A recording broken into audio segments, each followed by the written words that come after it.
Olympic championship Neeraj चोपड़ाया फिन खेबसेबाव हादरखौ गोग्गाहोदों।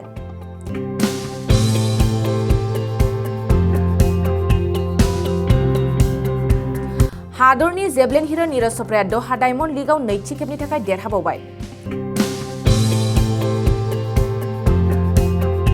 थांनाय 5 मे खालि 2023 मायथाइनि दोहा डायमंड लीगआव जेभलिन हिरो नीरज चोपड़ाया 88.67 मिटार जेभलिन खुबैनानै सेथि थाखोआव देरहानो हायो।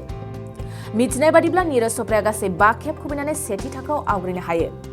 मख'नो गोनांदि नीरज चोपड़ानि दोहा डायमंड लीगआव जेभलिन खुबैना देरहानाया बे खेबजों खेबनै जाबाय।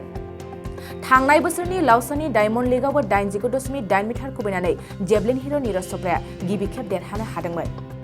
बेबादिनो दिनैनि समाव फिन खेबसे देरहाबावनानै गावखौ जाफुंसार होबावबाय जेभलिन हिरो नीरज चोपड़ाया। बिथांनि जाफुंसारनायखौ हादराव दिनै बयबो गोजोनदों आरो बिथांखौ बयबो बाख्नायदों।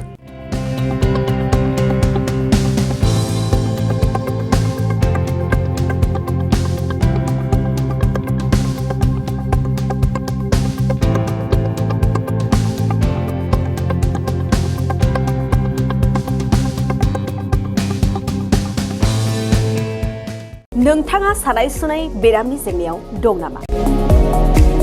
जुदि नोंथाङा देहायाव सानाय सुनायजों भुगिनांगासिनो अब्ला नोंथांनि थाखाय गोजोनथाव खौरां।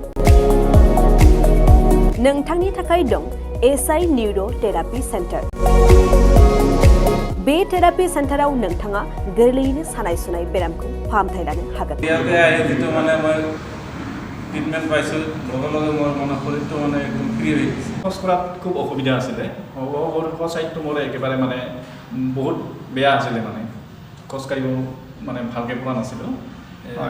ইয়াত মোটামুটি 3 দিন আহিয়ে মই ভালকৈ খোজ কাঢ়িব পৰা হৈছোঁ। सिं सानाय, आफादावरि सानाय, मोदोम जरा सानाय, आइजोफोरनि जेंना, खर' सानाय बायदि बायदि बेरामखौ बे सेन्टाराव फाहामनाय जायो। एसआइ निउर' थेरापि सेन्टारा चिरांनि बेंटल सापागुरियाव दं। बे सेन्टाराव थानानैबो फाहामथाय लानो हानायनि सुबिदा दं।